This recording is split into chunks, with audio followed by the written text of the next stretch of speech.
ખરેખર ડૉક્ટર એ ભગવાનનું બીજું રૂપ છે.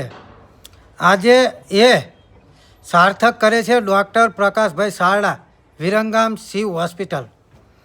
અઠવાડિયા પહેલાં ગાંગડ અને વિઠ્ઠલગઢ વચ્ચે એક અકસ્માત થયો હતો, જેની અંદર નભોઈ ગામની દીકરી અને કુંમરખાણ ગામની વહુ એનું માથાની અંદર હેમરેજ થયું.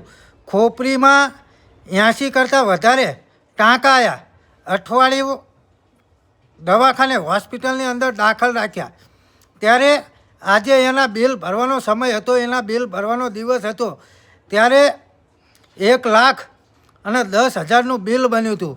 ત્યારે મારા ખાસ મિત્ર એવા સુંદરભાઈનો મારામાં ફોન આવ્યો અને એમને જણાવ્યું કે પિન્ટુ, આપણે હોસ્પિટલ જવું પડશે. અને અમે બંને સાથે ત્યાં હોસ્પિટલ ગયા. ત્યાં જઈ અને દીકરીના પરિવારને મળ્યા અને એમની આર્થિક પરિસ્થિતિ જાણી તો જાણવા મળ્યું કે ઘરની પરિસ્થિતિ સાવ વીક છે, એટલે કે ખરાબ છે.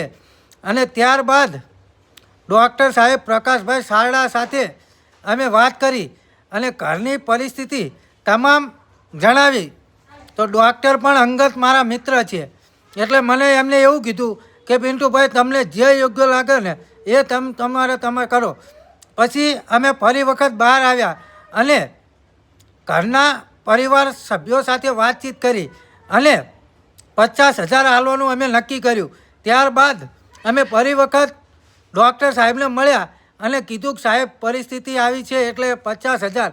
ત્યારે ડૉક્ટર પ્રકાશ સારડાના હસતા મુખે એવું કીધું કે પિન્ટુભાઈ, જો પરિસ્થિતિ ખરાબ હોય અને જો હાલવાની સંભાવના ઓછી હોય ને તો ના આપો ને તો પણ કોઈ વાંધો નહીં. ખરેખર ડૉક્ટર એ ભગવાનનું બીજું રૂપ છે, એ પ્રકાશભાઈ સારડા સાબિત કરે છે.